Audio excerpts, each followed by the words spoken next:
Hi, guys. It is Monday, so moving on to our meaningful Monday morning work. I know that no one at this point actually has a paper copy of the morning work. So I will put the pictures at the bottom of the daily assignments like I have been. Just do it on a scrap piece of paper. Um, and then check your answers with me. We'll probably be doing this for as long as we're out of school at this point. Okay. I have all the morning works. Don't worry. Okay, so our first box said air pollution is considered any type of substance that people introduce into Earth's atmosphere which has a damaging effect on living things in the environment. Carbon dioxide is the main air pollutant. Cars, planes, power plants, and the burning of fossil fuels, such as gasoline and natural gas, emit carbon dioxide into the air. What does the word emit mean?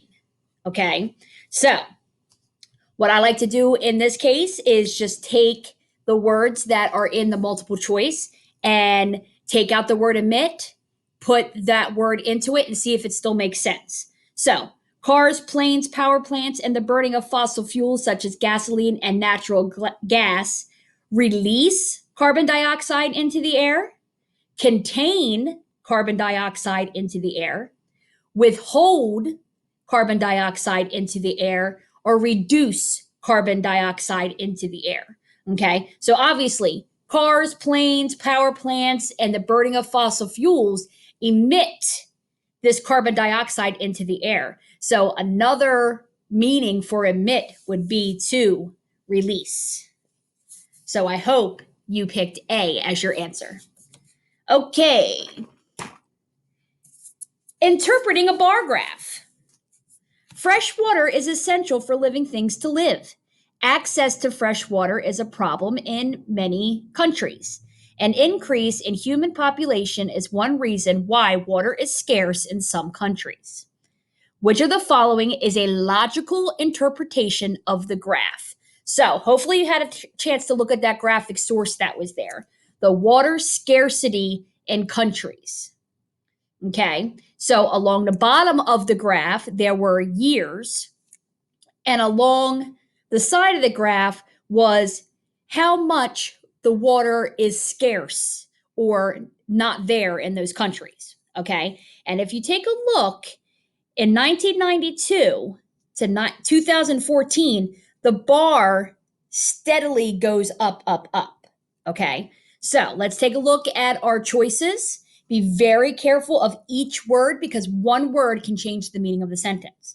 So, A, the number of countries suffering from water scarcity has decreased since 1992. Decrease means it's gone down. Those bars are not going down, so it didn't decrease. You can cross that one off. B, the number of countries suffering from water scarcity has increased since 1992. And if you take a look, those bars slowly get a little bit bigger as the graph keeps moving. So let's keep B and check the other two. The number of countries suffering from water scarcity has stayed the same since 1992. Well, if that was true, then all those bars would be exactly the same size throughout all of those years because it would have all stayed the same. It wouldn't have gotten, the bars wouldn't have gotten bigger and bigger and bigger. So you can cross off C. And D, the number of countries suffering from water scarcity has doubled since 1992.